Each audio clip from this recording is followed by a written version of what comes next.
There was no official date on which the Ford River Rouge complex was opened or completed in Dearborn, Michigan.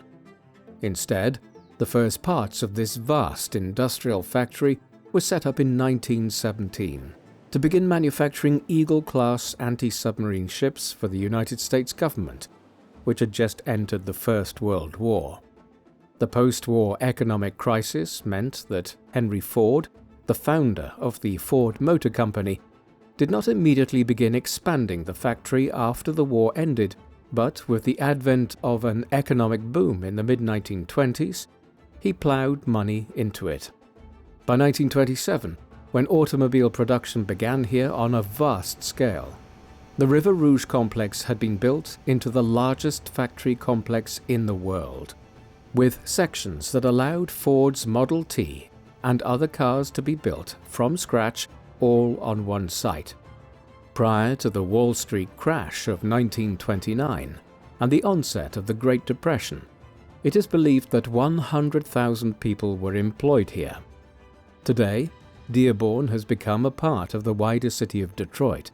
Such was the level of settlement here because of Ford's operations. Indeed, in the late 1910s and 1920s, as the River Rouge complex was expanded and opened, Detroit and its wider metropolitan region was one of the fastest growing cities in the world. Its population nearly doubled during this time, to become the fourth largest city in the United States by 1930. None of this would have occurred had it not been for the actions of Henry Ford, an automobile visionary who changed Detroit, the history of transport, industrial activity, and the world. This is the story of Henry Ford and the wider Ford family, the businesses they continue to own to this day, and the often controversial past of one of the most significant families in American business history. It is often stated that the Ford family came from Ireland, and this is true to an extent. However, they were double migrants, much like the Scots-Irish who migrated to Ulster in the north of Ireland in the 17th century and then moved on again to places like Pennsylvania, Maryland, and Georgia in the 18th century. The Fords actually originated in Somerset in the southwest of England and probably migrated to Ireland early in the 18th century. The Ford surname is of medieval origin and is a topographical one, which indicates that an ancestor lived in close proximity to a river ford at some point. They settled in County Cork in the far south of the island, one of tens of thousands of English, Welsh, and Scottish families that settled large parts of the country between the 16th and 18th centuries. The Fords were not wealthy colonists. They were tenant farmers around the village of Ballinascarty in West Cork and were far from wealthy. A sign of this was that several of Henry's great-uncles were amongst the earliest migrants from Cork to the United States in the 1830s. They headed out west once they reached America at a time when the Great Lakes region was being extensively settled. They were the first Fords to live in Dearborn, Michigan. Thus, when the potato famine that would kill 1 million people on the island of Ireland struck in the mid-1840s, the Fords already had connections across the Atlantic. Henry Ford's grandfather, John, along with Henry's father, William, and several other family members, decided to join the other Fords in America in 1847 after being evicted from their farm. They possibly traveled via Canada and joined their Ford relatives in Michigan late in 1847. At the time that the first Fords in America had first begun settling around Dearborn in Michigan, it was a rugged frontier zone, heavily forested and rural. Nearby Detroit had been established as a trading outpost by the French in the early 18th century on the banks of the Detroit River that led from Lake Erie northwards into Lake St. Clair and beyond to Lake Huron. A settlement had been there ever since. It had only started to develop into a town in the 1810s, though even with the completion of the Erie Canal connecting the Hudson River to Lake Erie in 1825, the town had no more than a few thousand people living in it when the first Fords settled nearby at Dearborn in the 1830s. It grew rapidly like other towns of the region, such as Chicago, in the middle of the 19th century. In part, this was because of the work of simple settlers like William Ford, Henry's father, who cleared land nearby, set up a farm, and started a family. In his case were the woman named Mary Litago, the daughter of Belgian immigrants. They were married in 1861. By then, William and several of the extended Ford family had become fairly prosperous farmers in the Dearborn region. A large part of their wealth had come from cutting down the extensive forests in this part of Michigan to clear the way for farmland and to sell on the timber. By one estimate, the timber that was cut down in Michigan in the 19th century generated more money than the gold that was mined or panned in California during the gold rush there in mid-century. Thus, when Henry Ford was born at Springwells Township near Dearborn on the 30th of July 1863, he was so into an upwardly mobile family of middle-class farmers. He was the first of 6 children. 3 more boys and 2 daughters followed for William and Mary. His childhood was spent working on the farm. He attended a Scottish settlement school in the first half of the 1870s and learned to read and write, as well as subjects like mathematics and history. His secondary schooling was more limited. A tragedy struck in 1876 when Henry's mother, with whom he was much closer than his father, died in childbirth. Henry was devastated and became withdrawn as a teenager as a result. Henry Ford channeled his energies in the years that followed into his interest in all things mechanical. From a young age, he had been intrigued by how the new kinds of small machines and devices that were proliferating in 19th century America worked.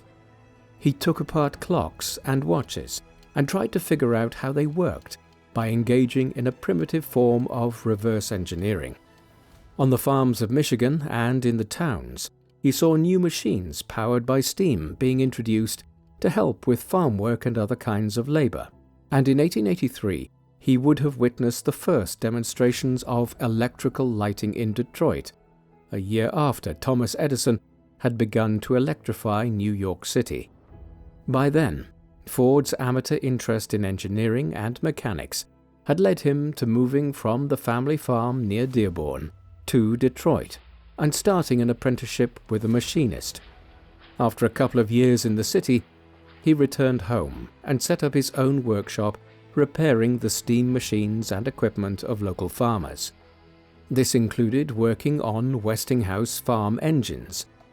These were portable steam engines that could be pulled by a horse from farm to farm and then used there to power things like sawmills or threshing machines that performed tasks which a generation earlier had required raw manpower to carry out.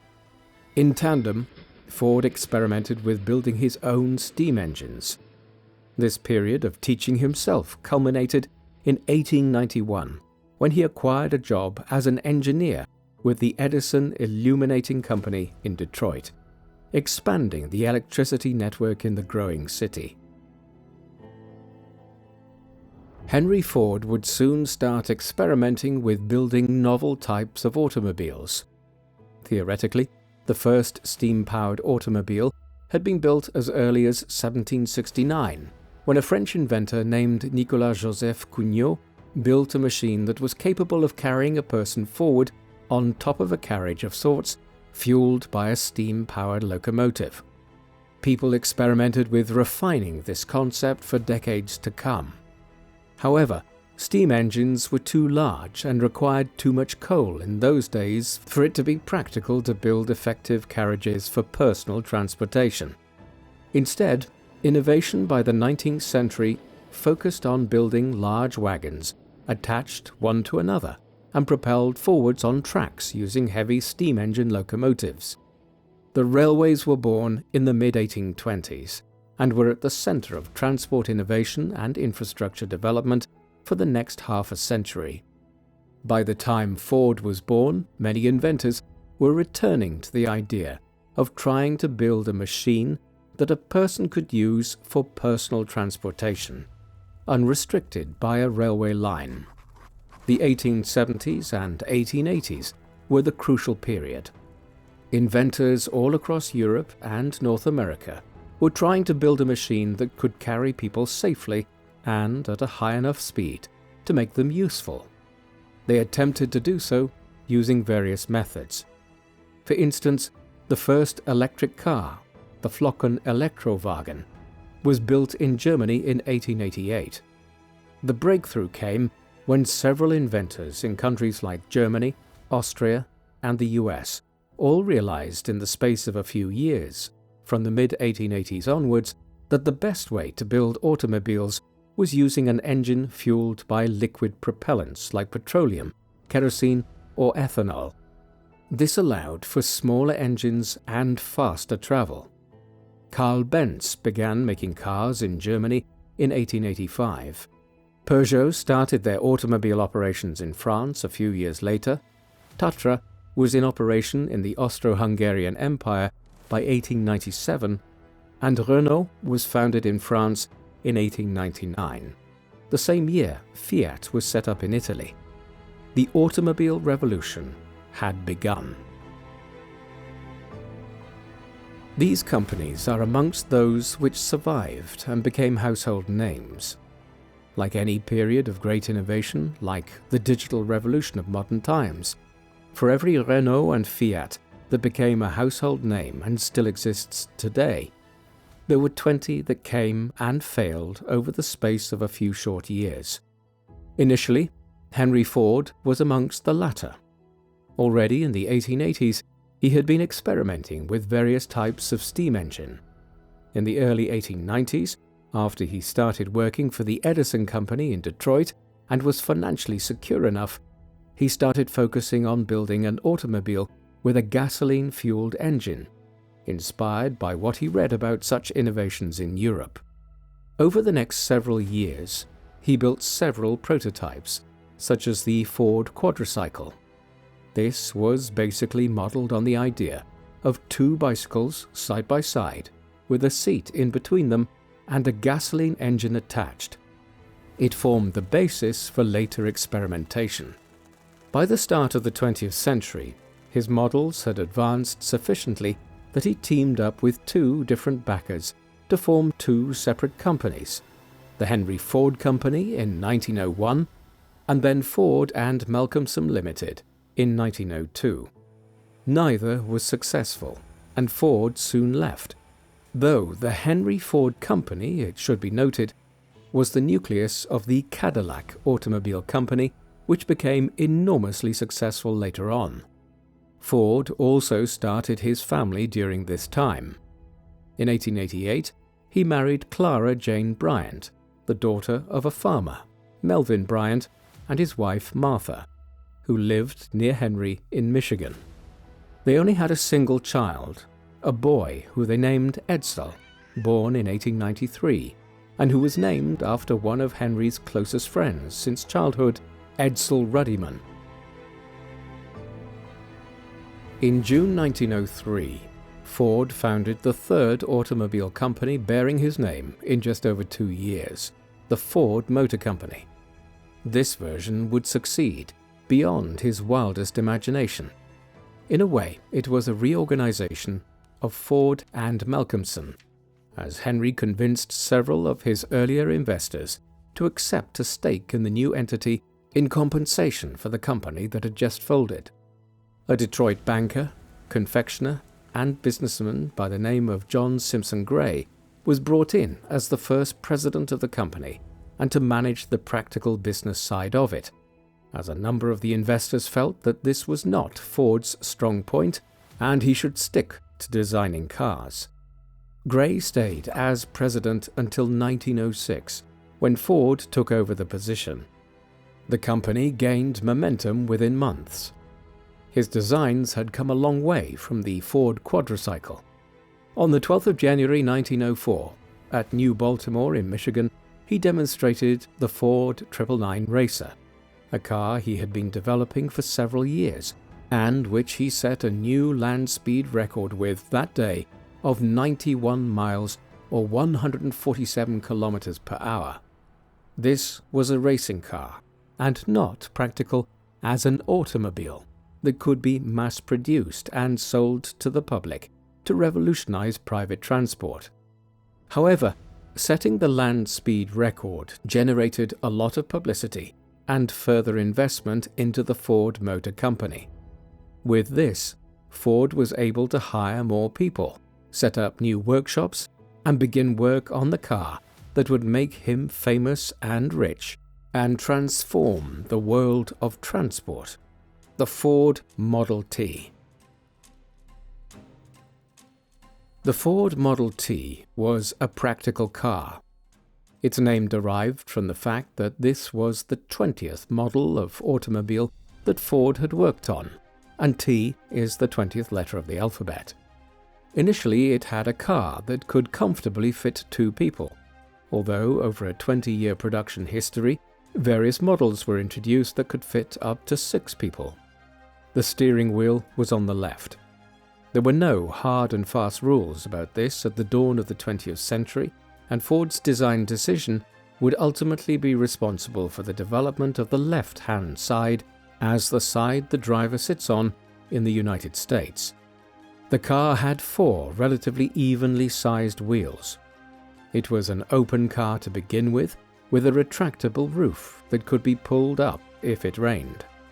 Apart from this, the metal was light to facilitate speed, while not using the finest of materials, and the whole car was manufactured with the goal of producing a decent automobile that people could get around in reliably and purchase for a modest sum of money. To facilitate this, Ford introduced the assembly line method of manufacturing into his workshops, whereby different individuals were assigned a distinct part of the manufacturing process before the car passed along to the next person who completed their stage. This created economies of scale over time, which made the Model T the first automobile in the United States that could conceivably be purchased by aspirational members of the middle class. Moreover, the more successful the car became, the cheaper Ford were able to make it. Over 10,000 Model Ts were sold in 1909 for $825. Sales nearly doubled in 1910. In 1914, sales topped 200,000 units in a single year, and Ford was selling them for $440, almost half what a Model T had cost 5 years earlier. And so it went on. By the mid-1920s, as the Model T reached the peak of its potential, almost 2 million units were being sold every year at an average price of $300, which, when inflation is taken into account, was about a quarter of the price the original Model Ts had sold for 15 years earlier. The Model T transformed the landscape of automobile ownership in the United States. If you walked down Fifth Avenue in Manhattan in 1900, there were horse-drawn wagons and carriages everywhere. 20 years later, the horses were all gone, and there were automobiles transporting people around, a large percentage of which were Model Ts. The Ford Motor Company became one of America's leading new companies in the process and expanded accordingly. This should be entirely clear from the sheer number of cars being made and sold. Although the assembly line method had greatly aided the process of mass manufacturing a cheap car, this remained a time in which cars were primarily built by hand. To make and sell 2 million Model Ts, like Ford did in 1923, required a vast workforce. A huge proportion of them were working at the River Rouge complex once it was finished. Earlier, there were workshops around Dearborn. There was no shortage of people who wanted to work for Ford either.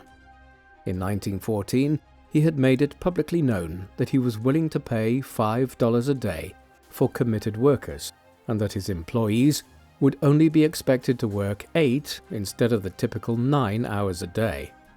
This wage was twice what the average factory worker earned at the time, and 10,000 people showed up at the Ford factories the day after Henry first advertised this scheme, looking to work for the company.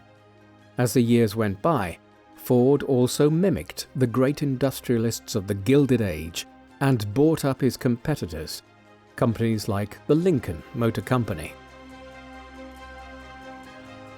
Ford was also starting to expand internationally. The company entered the French market in 1908, the year the Model T was launched. A year later, the first Ford cars were being sold in Britain and in Australia. Continental Europe, which had the most developed and competitive automobile market, was harder to break into. The First World War between 1914 and 1918 further stalled expansion here, so that it was only gradually from 1919 onwards that Ford's cars began to appear on the roads of countries like Spain and Italy. In the half-century prior to the Wall Street crash, several South American countries like Brazil, Argentina, and Chile were undergoing a period of significant economic growth, and these also became good markets for Ford's cars in the 1910s and 1920s.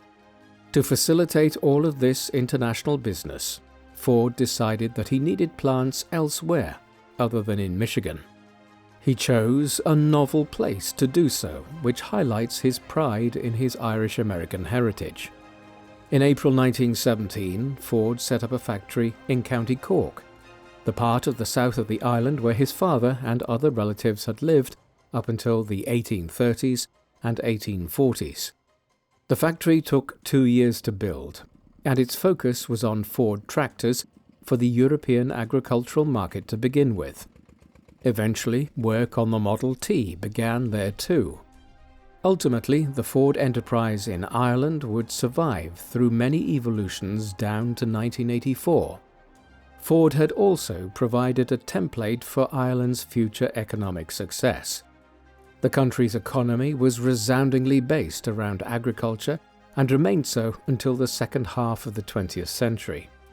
It was only once the government began trying to entice American corporations to come to their country in the way Ford had in 1917 that Ireland's economic miracle transformed it into an extremely wealthy country that acts as the European headquarters for companies like Apple, Meta, Microsoft, Alphabet, and Intel.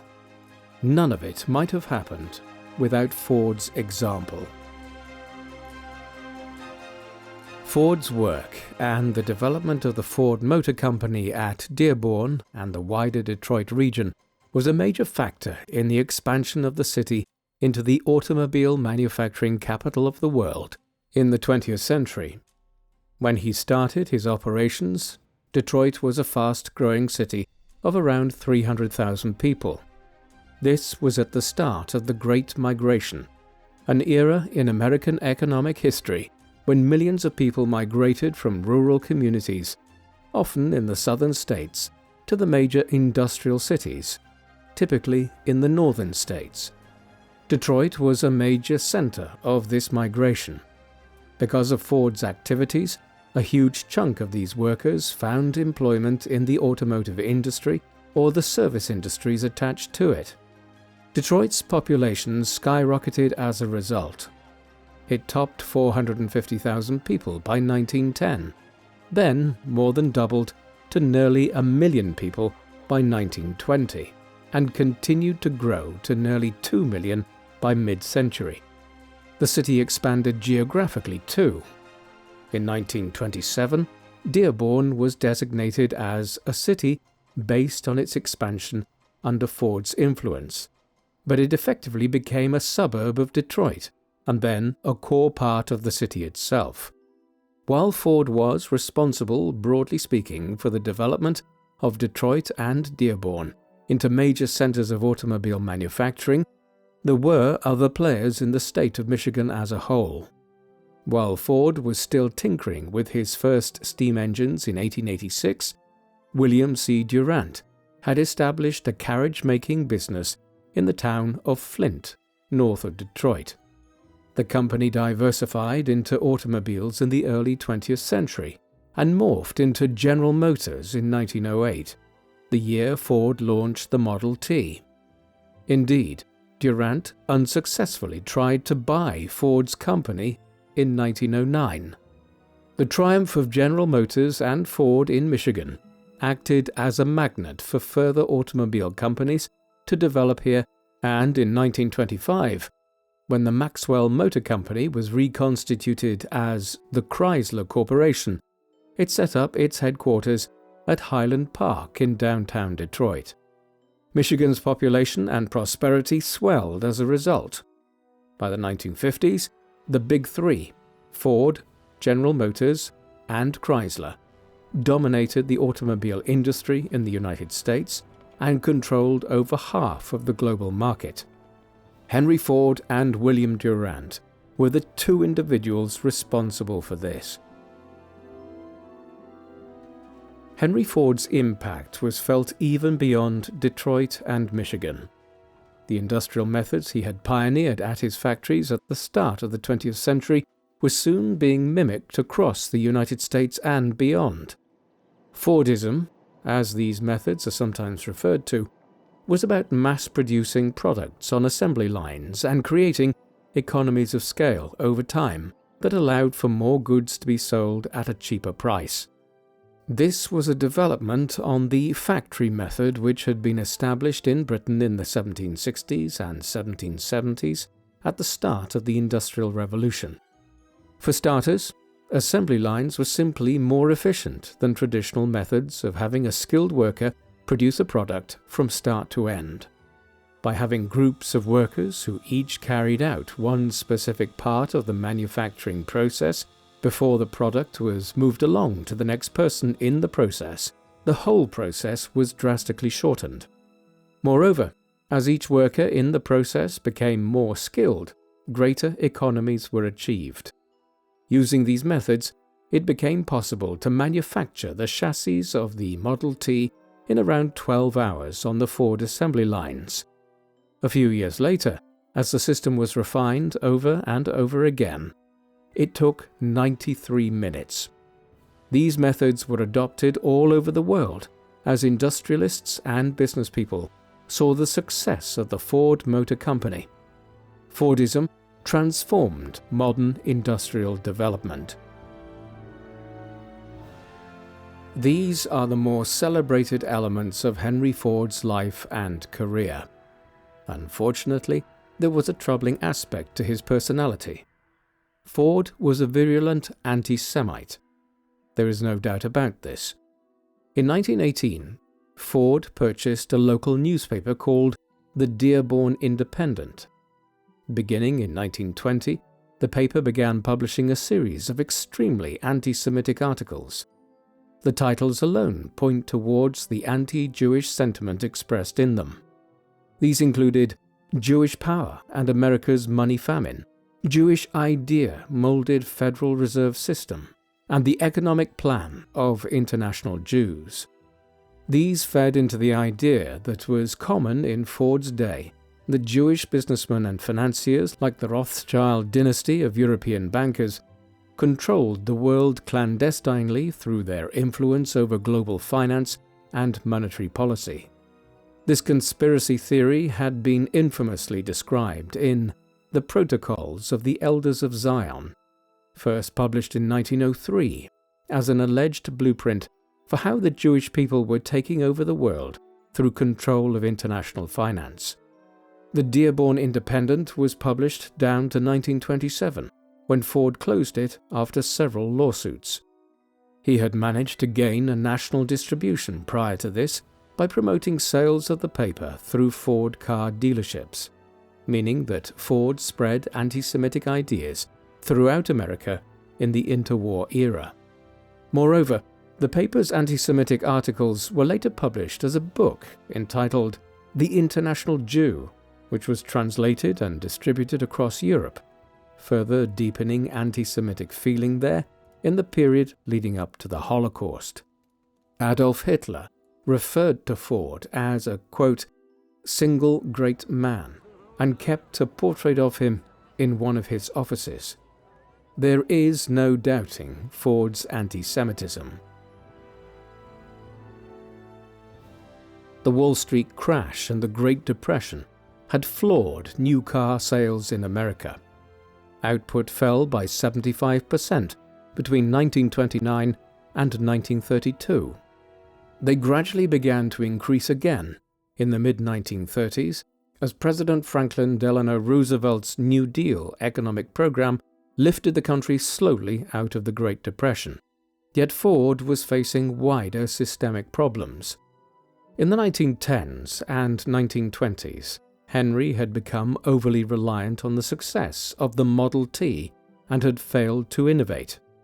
His Michigan neighbors at General Motors and Chrysler were outflanking him, producing sleeker cars with more modern designs. An example of the rigidity of Ford's approach was the fact that the Model T could only be ordered in black. Henry had even famously been quoted as saying that buyers could have it in, quote, any color you want, as long as it's black. He did belatedly relent on this, but his failure to realize that design issues like this mattered as 20th century consumer culture evolved hurt the business. More broadly, the general reliance on the Model T as a flagship car for 2 whole decades was questionable. Its sales peaked between 1923 and 1925, in part because of how cheap it had become, briefly costing 1/7 of its original price when adjusted for inflation. Thereafter, though, sales fell steeply as General Motors and Chrysler gained market share. The Chrysler 6 in particular was considered more stylish and a more desirable car when it was launched in 1926. It didn't help that when Ford finally debuted their own new car, the Model A, late in 1927, it resembled the Model T in many ways and had been designed with an eye to mass manufacturing rather than attracting buyers in a more competitive market. The Model A was symptomatic of Henry Ford's inherent conservatism as he grew older. His primary focus was on replicating the method that had made the Model T so successful, even though that had played out in a very different market and time period. Gradually, the cars Ford began to produce in the 1930s did innovate to a greater extent, though hardly in a radical manner. The Model B was launched in 1932.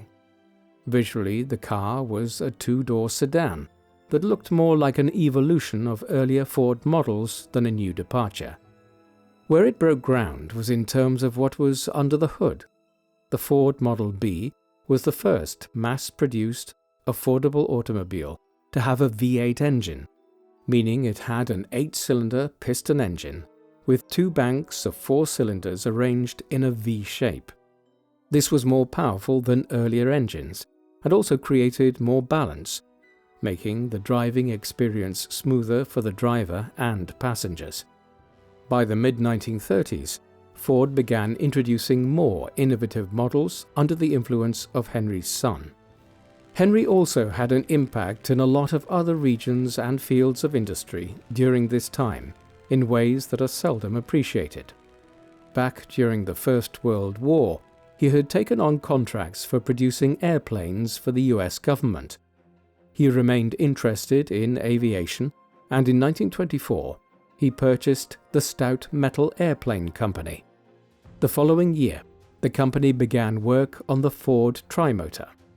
The Tin Goose, as it was nicknamed, flew for the first time in the summer of 1926 and could carry up to 12 people if crammed in.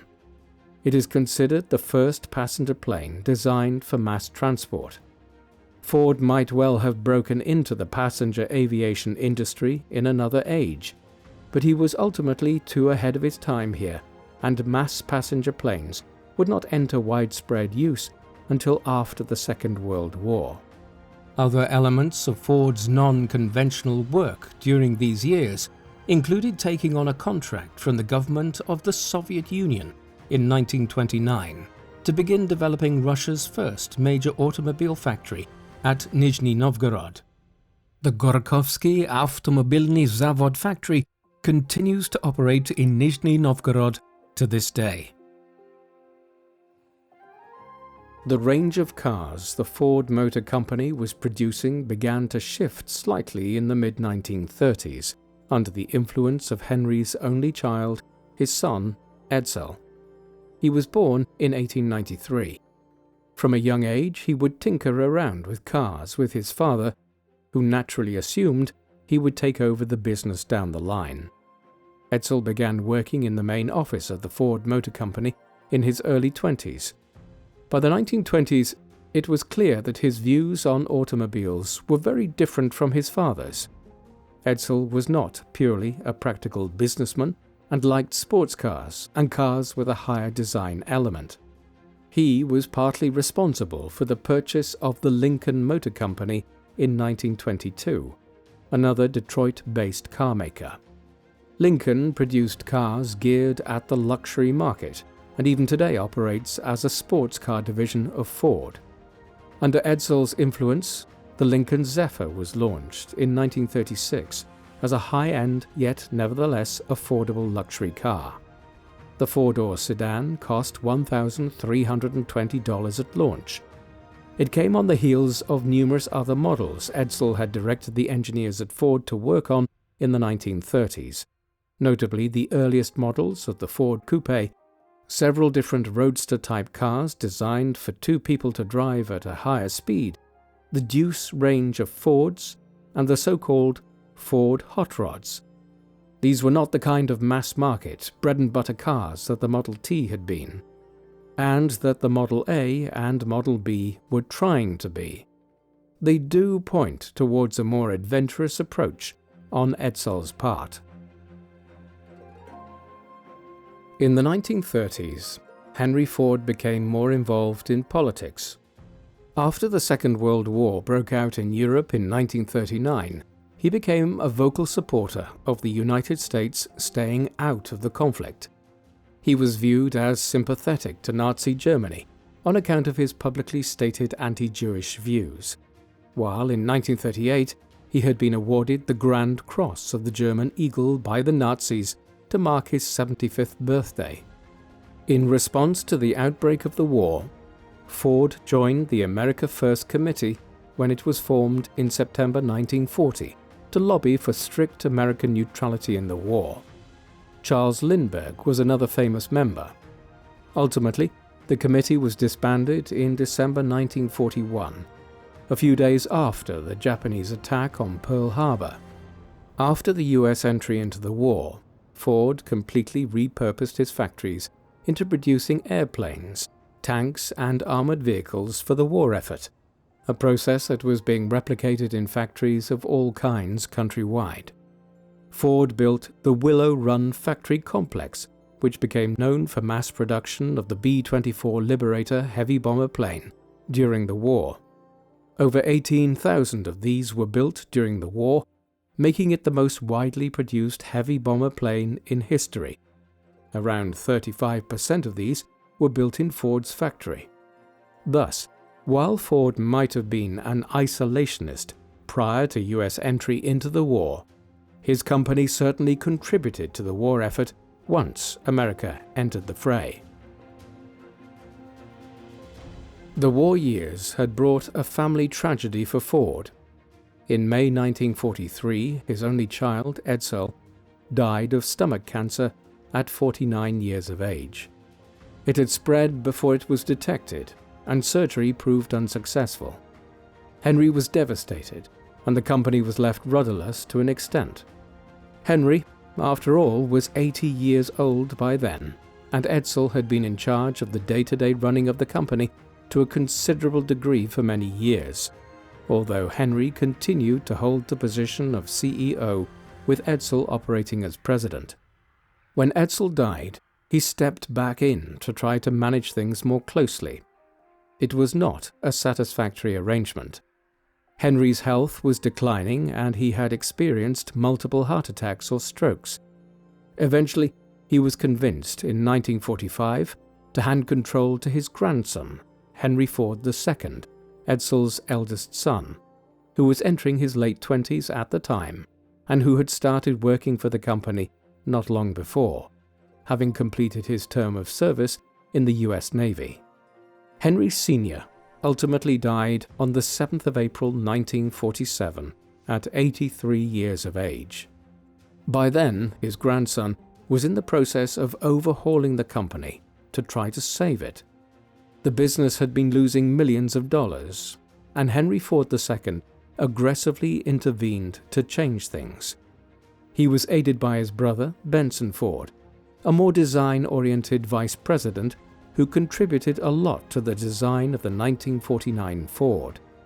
Launched as the first major mass-manufactured Ford car of the post-war era, the 1949 boosted Ford sales to over 1 million units in its first year and is often described as the car that saved the Ford Motor Company. In the 1950s, Ford was back on track. It was helped by the fact that market conditions were vastly improved. The years immediately after the Second World War were lean. Nobody was buying cars yet, as austerity prevailed for an extended period after the fighting ended. Elements of food rationing, for instance, remained in place in America until 1947, and it was 1949 before rationing ended in many countries in war-devastated Europe. By the 1950s, a fresh economic boom was beginning around the world, and Ford benefited. It also began to offer new units under the leadership of Henry Ford II and Benson Ford. These included a new range of Ford trucks that facilitated the growing shift to using hauler trucks to transport goods around the country that had once traveled via rail. By 1956, the company's fortunes had improved sufficiently that Henry Jr. decided to take the company public. The IPO, or Initial Public Offering, in January, was the largest IPO in American history up to that time. The arrangement was that Class A shares were offered to the public, while Class B shares were also created and held by the Ford family, ensuring that the Fords retained substantial voting power on the board of the company while selling a large part of it nonetheless. These were years of further innovation within the company. The company's engineers were conscious of the growing desire for safety features in automobiles and introduced the Lifeguard package to its vehicles in 1956. These included more secure doors to avoid them opening and people falling out in the event of a crash, windows that were more shatterproof, and seatbelts in the rear seats where children often sat. Child locks were introduced a year later in 1957. In terms of post-war car design, the company Henry Ford had founded in 1903 was best known for many years for the Ford Mustang. This was launched in 1965 as a two-seater roadster, an affordable sports car. The car would become one of Ford's best-selling models and an iconic car. It has gone through numerous iterations over the years, and models of the Mustang continue to be developed. In 2024, the S650 Mustang was launched. In Europe, the Ford Squire was launched in 1955 as a four-seat estate car. This and the Mustang were more niche cars. Ford tried to remain true to its original mission under Henry in the second half of the 20th century as well, namely the mass production of decent but cheap cars for the average American driver.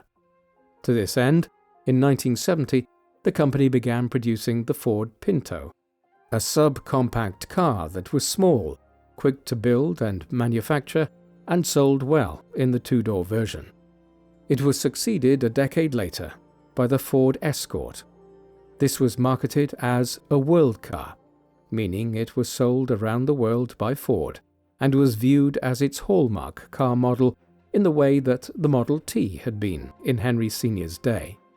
The Ford Escort would sell immensely well, moving over 20 million units during its shelf life of just over 2 decades, a comparative success in an automobile market that was much more crowded with competition than it had been in Henry's time.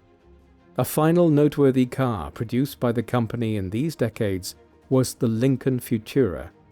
Debuted in 1955 as a luxury, futuristic model that had cost millions to design, it was never intended for mass production.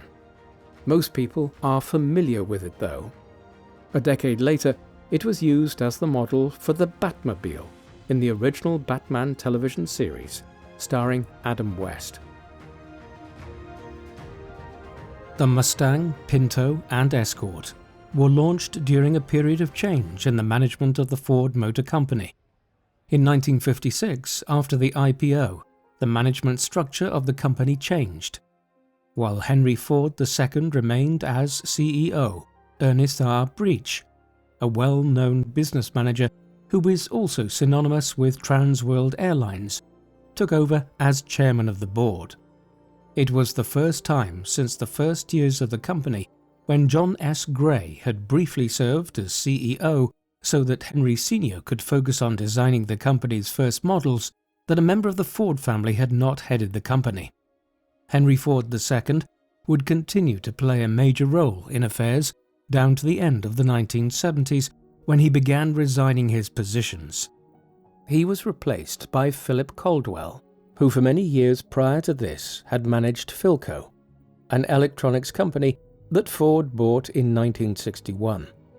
Caldwell's entry as CEO in 1979 represented the first time that day-to-day management of the company passed to someone who was not a member of the Ford family. This arrangement continued for 20 years, running through numerous CEOs and chairmen in the 1980s and 1990s. At the start of 1999, William Clay Ford Jr., Henry's great-grandson, who had been on the board since the 1980s, became chairman of the company. 2 years later, he took up the position of CEO, meaning that a Ford was once again fully in charge.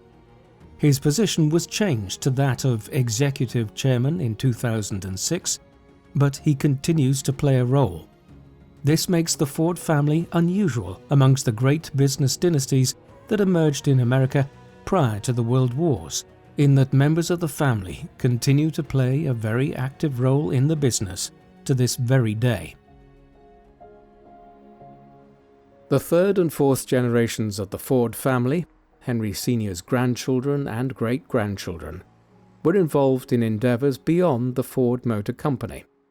In 1964, Edsel's youngest son, William Clay Ford, acquired control over the Detroit Lions, a National Football League team. It was the beginning of a period of ownership by the Ford family, which continues down to the present day. William was the owner for most of that time and was involved down to his death in 2014. It must be said that the Lions have met with limited success under the Fords.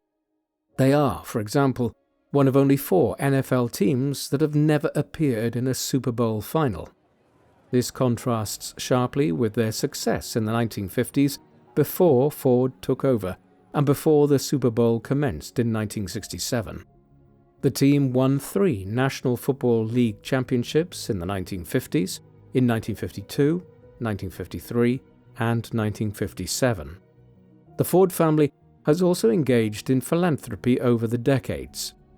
Henry Ford II, for instance, established Ford Philanthropy in 1949, an organization which has been especially important in providing educational scholarships to those who would otherwise be unable to attend university.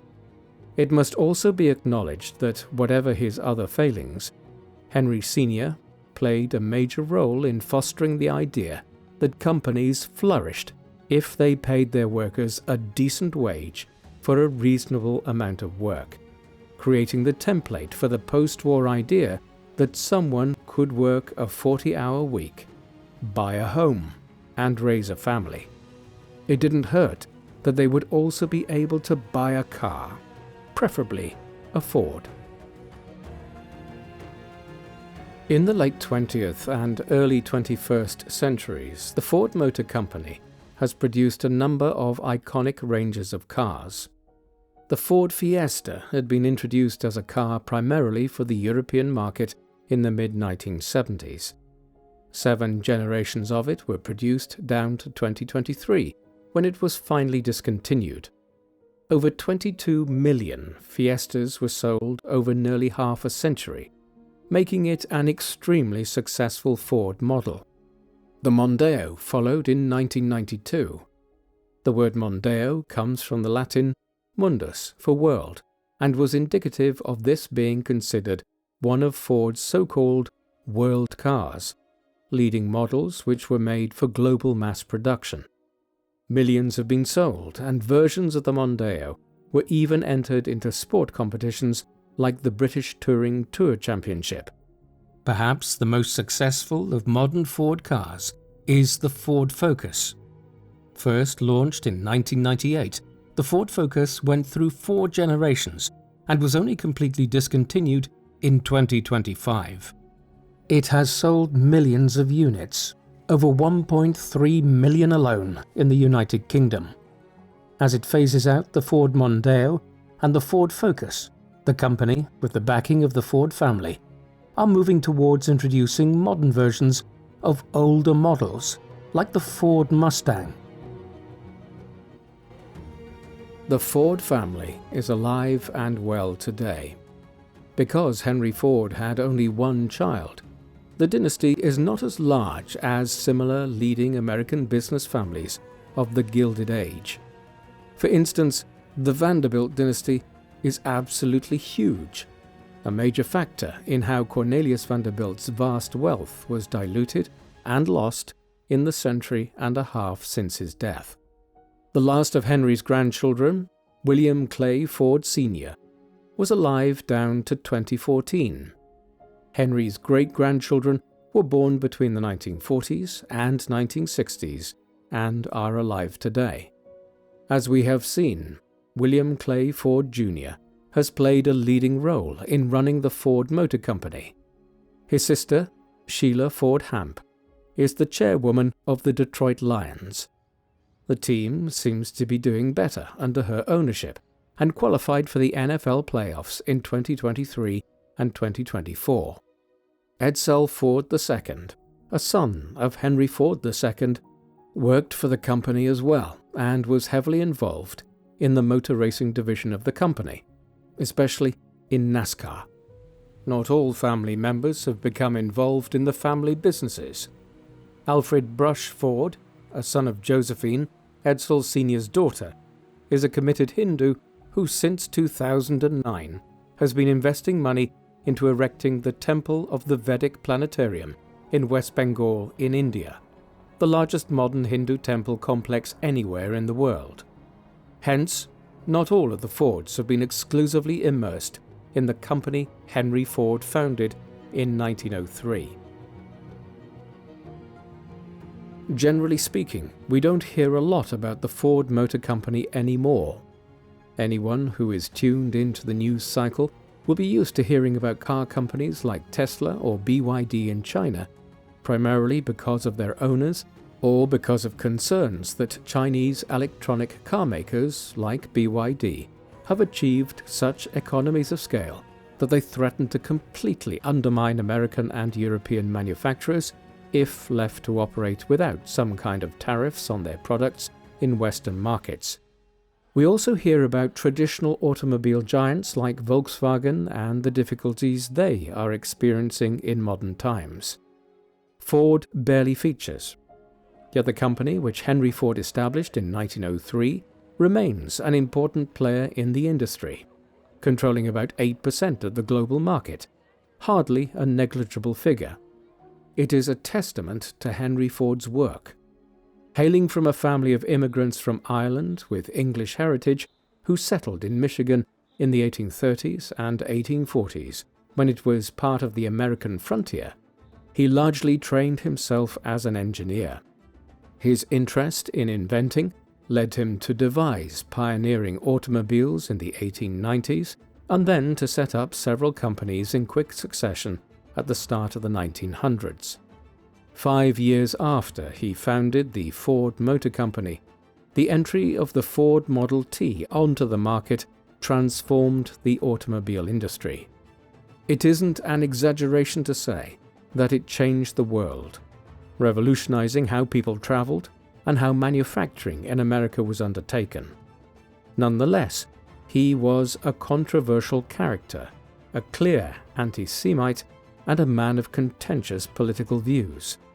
It could also be argued that Ford failed to innovate as he got older, and the Ford Motor Company lost market share as a result. His successor, his son, his grandsons, and others have retained a huge stake in the company, while never revolutionizing the automobile market in quite the way that the patriarch did. All the same, Ford has continued to make iconic cars for over a century.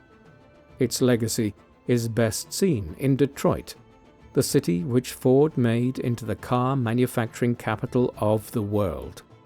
As complex as his legacy is, there is no doubting that Ford was an individual who shaped the 20th century. What do you think of the Fords? Should Henry Ford be viewed primarily as a brilliant visionary whose ideas about mass manufacturing and economies of scale ushered in the automobile revolution and modern industrial methods? Or did his political views and clear anti-Semitism compromise his legacy? Please let us know in the comment section, and in the meantime, thank you very much for watching.